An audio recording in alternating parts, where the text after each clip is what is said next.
California State homepage, midway through the fires. Now, I don't know about you, but for me, the big thing that jumps out here is that there isn't really much going on. There's no urgency on this at all. There's some information on the fires. It's right in the middle there. It's about a quarter of the screen. Can you guys see this, by the way? It's going to present nothing. We got lights. Yeah, that's right. You don't really need to read the words. Interpretive dance is how the will go. So you've got this tiny little area here. This is the whole part of the screen that's dedicated to wildfires. They're burning up a large part of their state. They're on the outskirts of Los Angeles. There's a lot of panic. It's international incident. They've got this.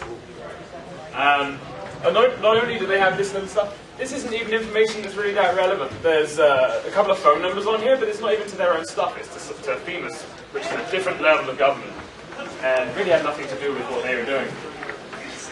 So this was, in my estimation, a pretty piss poor way of dealing with the fires. I mean, they've got all this other content on here, and you know, life does go on, and you're in the middle of fires. People, okay, so sure, they still need their driver's licenses, right? They still need to find out where the hospitals are and all that stuff. But down here, which you can't really see because it's a tiny screen, there's kids' competitions on here. There's like, hey, get your kid to send in a picture and we'll give them a book. Like, is that really more important than a bunch of fires? They didn't move any of this stuff off their homepage. This is as in-depth as this page got. Now, we can take a look at the California wildfire homepage. This is a little bit more like it, right? This is kind of got a little bit more information on it. It's got a bit more of a message on, you know, we're on top of this, we're in control, you know, stay calm, all this sort of stuff that you want to get out during a crisis. But there's not really any great focus on making this a one-stop resource for people either. There's a bunch of links, but there's no latest activity. There's kind of an updates link. It leads you to a bunch of information that's, as you would think with government, it's completely organized by vertical. It's, all right, well, here's information on all the schools in the state. Here's information on all the roads in the state. Not, here's the information on your neighborhood where your house might be burning, what's going on around there.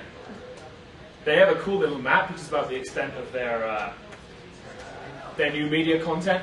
We'll get to that in a minute. Here's a way to kind of get an idea on what their focus was when they're communicating about this. I did a search on this webpage. If you do a search for the words help, aid, assistance, assist, they occurred on this page, which scrolled down for like 5 screen lengths. They came up about 20 times on the page. You search for the word governor or Schwarzenegger, 79 times his name comes up. Plus a little video at the top, plus a rotating banner of images here. Their focus wasn't on getting information out to people who might be affected by the fires, it was on making the governor look good. So, again, back to this little map. It's a cool little interactive map, but it wasn't theirs. They embedded this map from a news organization. They grabbed their stuff and took it and put it live. How can you guarantee that that's accurate? You're a government organization. You've got the information on what's going on. You know where the evacuation zones are. You know which houses are burned down because you've got people on the ground. And they're using a news organization's website. So really, California's efforts in terms of online strategy were pretty poor. Now you have to bear in mind all throughout this that this is part of a bigger strategy, right? Like they've got other stuff going on, and really in the broader picture they did a pretty good job of getting a message out and keeping people safe. We're just looking at the online part here. So they really didn't take advantage of all the tactics that they had. Now, on the flip side of this, there's all these other media outlets out there, and of course they're going nuts. So we'll take a quick look at some of the stuff that they're doing, and then bring it back to the government side again. So KPBS, these guys went to town with new tools. The government kind of kept it old school. The traditional media went cutting edge with this stuff. They have a Twitter feed. Does anyone who was in the session next door just got like an hour-long schooling on what Twitter is? Has anyone not heard of Twitter? Everyone kind of knows what it is? Cool. They had a Twitter feed. It was linked to their blog. So every time they updated something on their blog, it got pushed out on their Twitter feed. So every time a school got set up as a help center, or there was a water boil alert put out somewhere, it all got pushed out to all the people who signed up. They had a map, Flickr page, all the photos they'd taken. They had video embedded on YouTube. Their website received 31 times its normal traffic and crashed under the weight of the weight of people coming to it. They went from one web person before the fires started at the beginning of the year to 8 people working around the clock on their website during these fires. They really scaled everything up. Compare and contrast that with the government, which did very different. Yes, Bob? Do you know if they geotagged those photos on Flickr? Yeah, they did. They had a map set up where you could see all the different photos that's going on. It was pretty neat.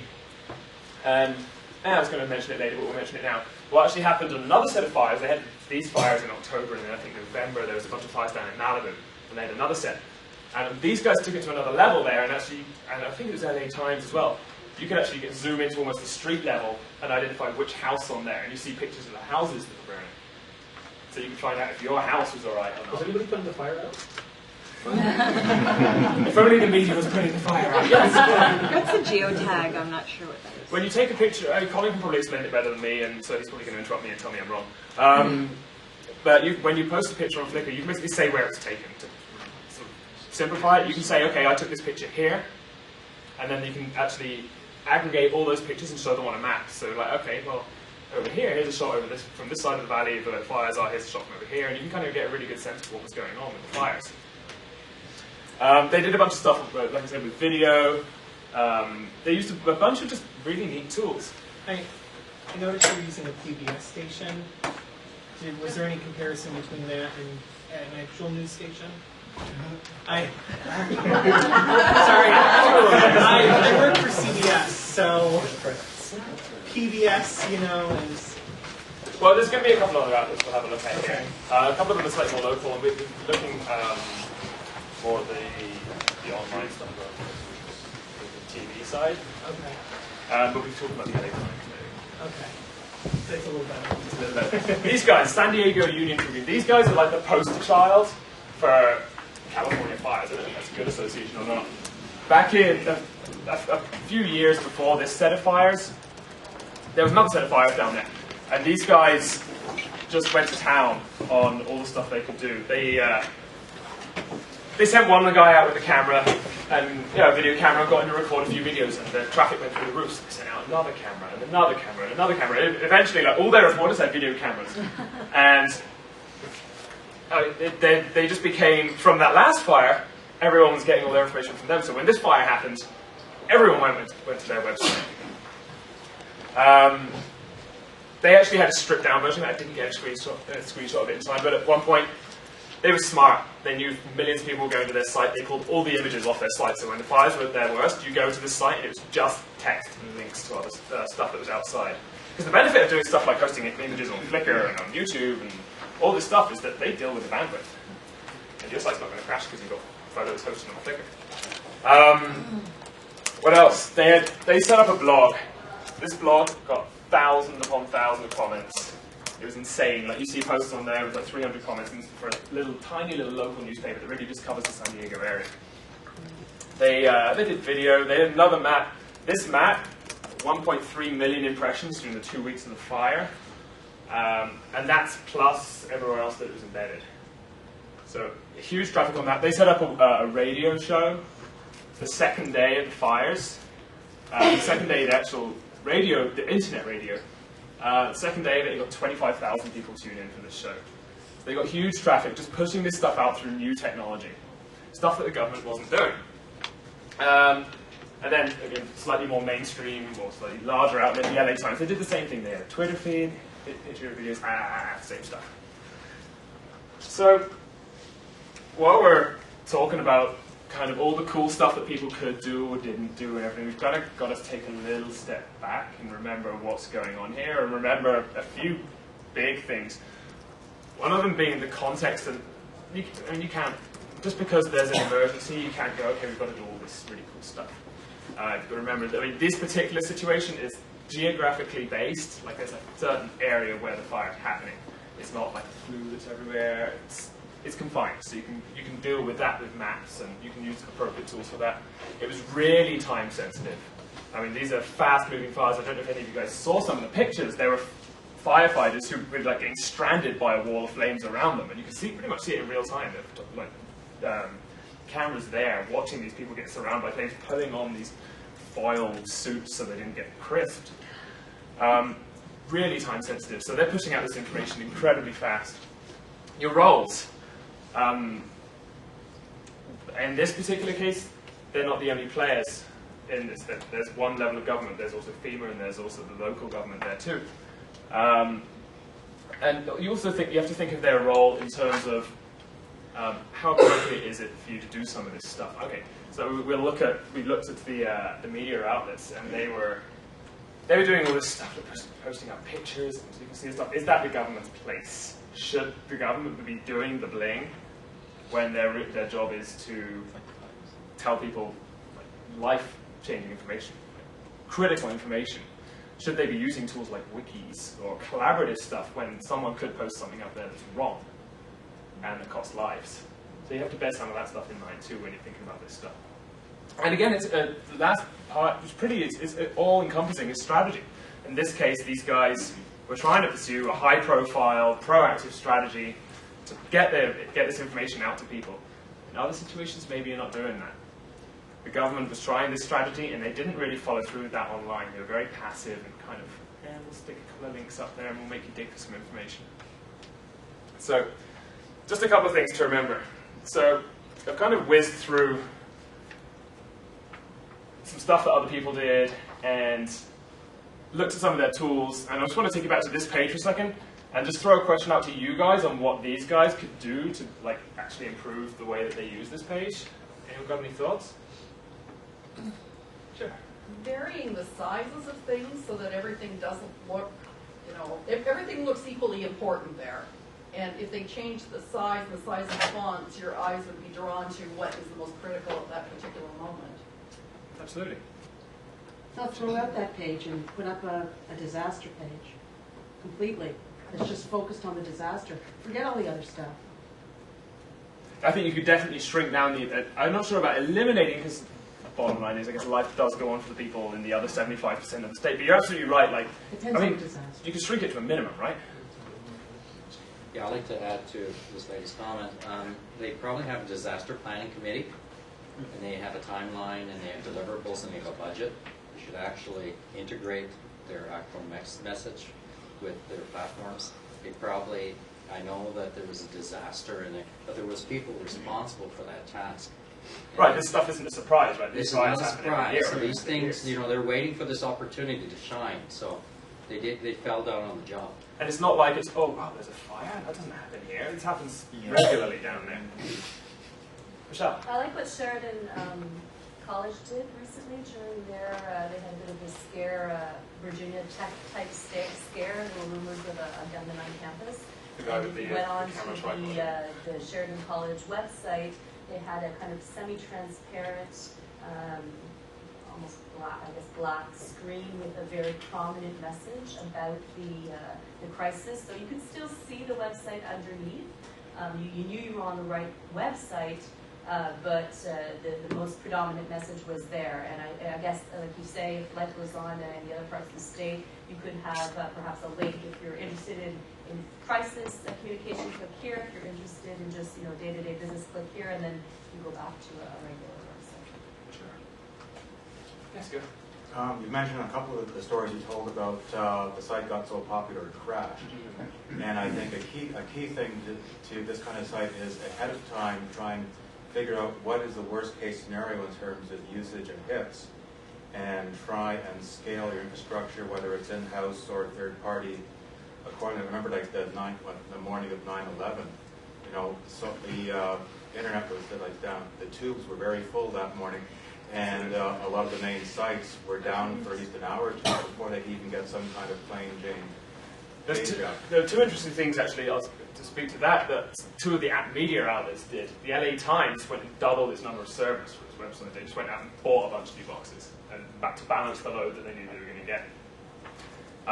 San Diego Union Tribune took a different approach, and my mistake, PBS took a different approach, and they contacted Google and said, look, this is going to get nuts. Can you help take some of the weight off us? And the Google actually opened the pipes, and it agreed to host a lot of open up the bandwidth for the map, which was actually, that was what was getting a lot of the traffic. So they said, okay, well, we'll deal with this stuff. And they took a lot of the weight off their website just by negotiating with some of the providers that they're dealing with. All right, this is a top of the mind kind of, all right, maybe we could change the website to look a little bit. This is kind of an idea of maybe what they could have done. Up here, this is all the content that was on the site, on the page before, the 2/3 of the stuff that was there. There's 3 tabs there. People can still get this stuff. It's not dominating the page. You've got the same information they had there before, because apparently that was important, plus a bunch of other links that take you to the important information, directly to the important information, not via a bunch of other tiny little subsites. They have a Twitter feed here, and I'm a Twitter addict, so okay, I'm biased here.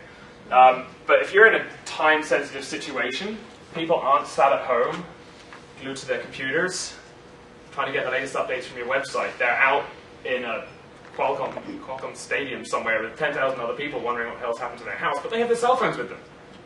And this kind of thing, okay, it doesn't have to be Twitter, it could be any other service that can push out to a cell phone, but this pushes out to a cell phone. If you want an update, you can get it on your cell phone.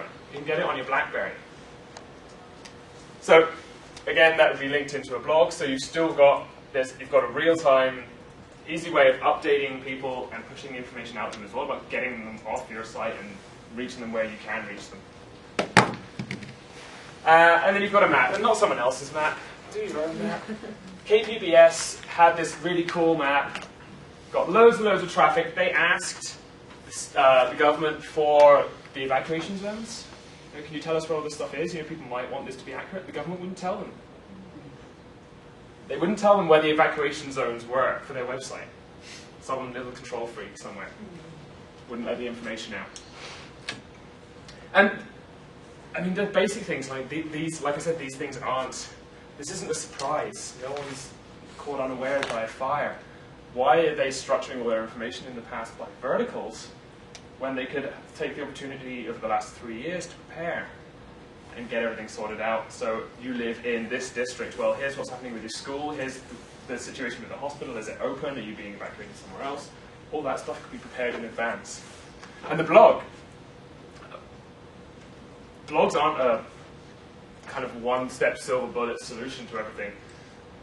Again, this stuff's going to happen in advance. Why at the beginning of the season don't they put up something about fire prevention? Here's what you need to do. There was a huge problem this time because people weren't clearing the brushwood and stuff away from their houses. Fire teams are having to spend their time doing that instead of fighting the fire. Why not get these tips up there in advance? And then if a fire kicks in, then flip your blog over to crisis mode. Then start pumping out the emergency updates. So that's kind of just a few ideas on what they could have done. This isn't rocket science, and the title of this session is Social Media in a Disaster.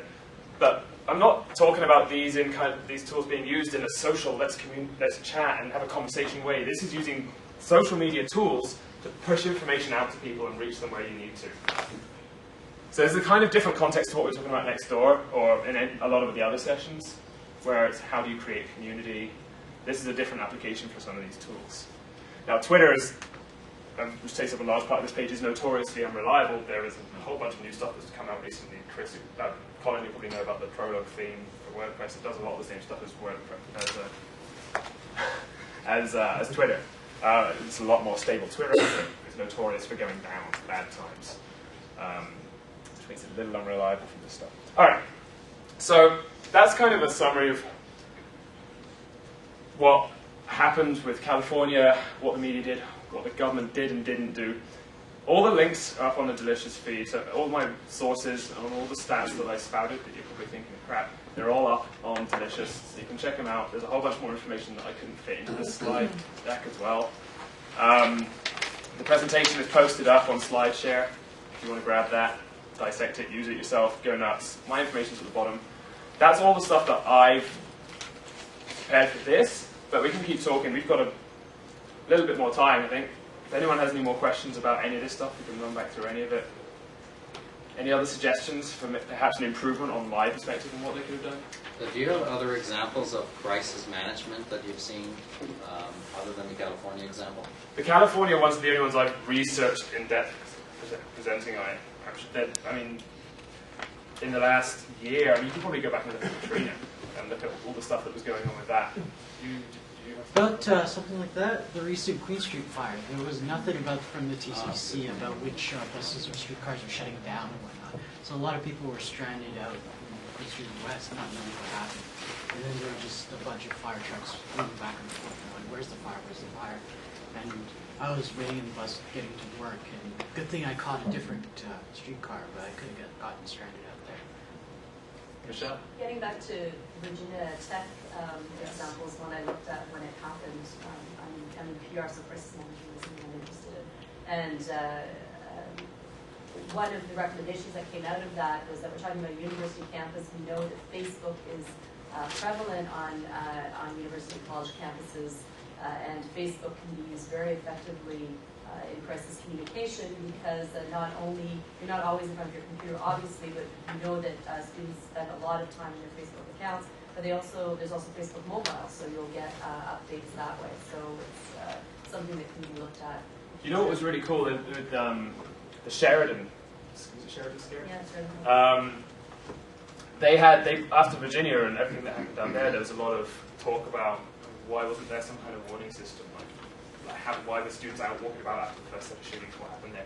When the Sheridan scare happened, I think it was 8 minutes after the first scare happened, they sent a text message out to all these, I think they had about 1,000 kids registered for their text message service. The message went out to these 1,000 kids about 8 minutes after the first scare. By the end of the day, I think about another 2,500 kids had registered for this service. They know 3,500 kids who they can send a text message to with a click of a button. And they didn't pull any punches on it. They were like, suspected gunman in school, stay inside, lock your door, kind of thing.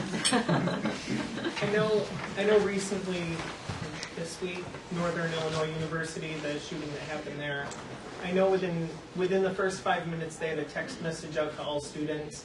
Within the first 10 minutes they had messaging on their homepage. And within 15 minutes they had notified every media outlet in the country. So, I mean, that's really fast. And there's a lot of stuff that, I mean, these tools are very simple. That's the kind of sophisticated system that you couldn't have done 10 years ago. There's a question via Twitter from Mitch Joel. Sure. Do you know everything better to do, Mitch? Everything's going to Mitch. Even if companies are, he says, even if companies are doing it, are enough people online using it? I guess meaning like even if the broadcasters are using social media, are there actually enough people on Twitter or wherever else? Sure. Well, the thing that hi, Mitch. The thing with a lot of these tools that we're proposing here is that they're not all just for the techies. Like, they're all up on the website. There's nothing exclusive about this stuff. Like, you don't need to be subscribed to Twitter to read this stuff. You know, another answer to that too, to continue that, sure, is that, especially with the example on schools, is that if you get the 1,000 influencers that are connected, that those influencers can influence the people that aren't. They're forwarding the messages on to other people. Exactly. That message does not stop at Twitter. That's opening the floodgate. That's all that is. And again, take that, Mitch. I mean, it is a really good question. I mean, how many people? Okay, this stuff pushes out to cell phone. How many people are really going to turn the cell phones on and get into Twitter and say, yes, I want to get feeds from this and messages from this? But that's the additional stuff that's behind this. I mean, this is also a great way of showing really brief, to the point updates from your more detailed information that people can dig down to from that. The map isn't exactly the most daunting thing to look at. I mean, I guess the other point too is if you're, in an evacuation zone or something, even if it's like 1% of the population that's getting those feeds, they can share the information with everybody else. And if you can save one life with this stuff, this is one person out there, isn't that worth it? So what dollar value can you put on someone's life? Gary, you I think the key too is that, particularly with these short burst messages, if you're not necessarily conveying information, you're conveying where and how to get information. And so if you organize it that way, sometimes that's all you need to tell people. Where can they go to get something that is up to date and credible, and put some of your energy into wherever that site is or wherever that is. That's very true, but there is, I mean, some of this stuff is directed to the point. There's a message on here. It's the San Diego General Electric thing. Request that everyone continue to serve power. There's direction coming out from this too. And these are, I didn't just type these out randomly. These are actually pulled from some of the Twitter feeds that were going on at the time. And you can get information out if if you live in this area, boil your water. It's not that hard to communicate that in depth. Okay, you have more on your blog. What does boil water mean? But you can get the quick, bare bones of it out very quickly and easily. I think this also provides an opportunity for leadership. I think that it's, we're looking at the short term and getting the information out, but if you think about the media outlets who really did a good job and pulled the traffic in, the next time something happens, those masses of people are going to go to that site as much more competitive. When we were saying, there was that difference between aid, like looking at aid and help and Schwarzenegger. Well, if we wanted the governor to have some profile here, then he needs to have a message out there that creates that leadership profile. So what is he saying to the people of California during this time frame? And they could have used his voice to really increase his leadership in the long run in terms of how to handle that. Now, in fairness to the state, and again, I'm just looking at the online tools here, and I think California did a pretty good job overall. Like, they didn't shy away. Like, the governor was out there, he was at the scene, he was doing his tours and drawing attention to this stuff, and they did get the critical messages out. Where's the damage? Like, stay calm. All the kind of stuff that you need to do in an emergency. But I mean, you're right. You can convey a sense of leadership. I'm not sure if the crisis is the time to be trying new and jazzy stuff. But that's what the continues. Fine, do you want to come up here? No, it's a question. What's the guy here? I find that when you deal with crisis situations, especially crisis situations where it affects a large-scale people, hurricanes, earthquakes, whatever, things like that, I think obviously the people will want to forward the message. If they find information that they find credible, they'll be happy to forward it. Have you ever dealt with a situation where maybe more like a corporate situation where now people like the shady crowd, they like to see that the message they don't want to forward the message, they want to point and laugh at you because you have a problem, like maybe Target, why they screwed up a few weeks ago, or other. Do you want to explain that to people so that they might not have heard about what Target is? It's a situation where somebody complained about an ad, and whether or not you feel like the ad or not, they brought up a message saying that to Target saying, look, the ad was sexist, and the response was that we don't talk to bloggers, and that email ended up going wildfire across the web. It was actually really blunt and really rude to that blogger, and then the entire blog share was up over how. And if you don't think bloggers are your customers, you don't think that we're influencers. Yeah, that wasn't the message. So we don't deal with non-traditional media. Exactly. We want to focus on our customers. It's quite literally that. And I'm like, oh, you're talking to like a 30-something mom who's blogging, and you're saying she's not your customer? Yeah. So in other words, you have to actually push the message to someone that may not want to hear it. I wouldn't want to be in Target shoes. I wouldn't recommend you take a PR strategy like that. But now you have crisis. Now you have a wildfire in a brand point of view. And I'm just wondering if you've ever dealt with a situation like that in social media, because it would be quite a different strategy on that. Yeah, I mean, one of the slides that they referred to earlier. Oh, we have a brief announcement. The food has arrived, but we could use if anybody can spare a few minutes to give us a hand. There's like 50 trays to bring up. So if anyone who's bored, anyone who's bored or whatever, come on down to the front door and give us a hand. And then food will be very shortly. Cool. All right. A couple of minutes. Yeah. One of the things that we mentioned in the slides earlier was the context and the strategy. In this case, it's they're trying to get their message out there. It's high profile. It's the only thing they can do is to push it out there. You're not going to be doing this kind of stuff if you're a Mattel and you've got lead in all your products. You're not going to be like, hey guys, come and check out our products. They taste great. But I mean, they did use some of these tools kind of effectively. I mean, some of it backfired because they came out and apologized, said, hey, we're going to improve everything, and then more problems got found. But they used video and they used their web stuff fairly effectively to get a more positive message out. If it's a bad thing, you're not going to be pushing that. You're right, pushing that bad message out. You can be. I mean, the best approach in a lot of those situations is going to be, okay, we found a problem. We're going to fix it. It's not going to happen again. We're sorry for anything that happened. It's a good point, though. I mean, this stuff is all going to depend on the situation. All right. Cool. Food. Everyone hungry?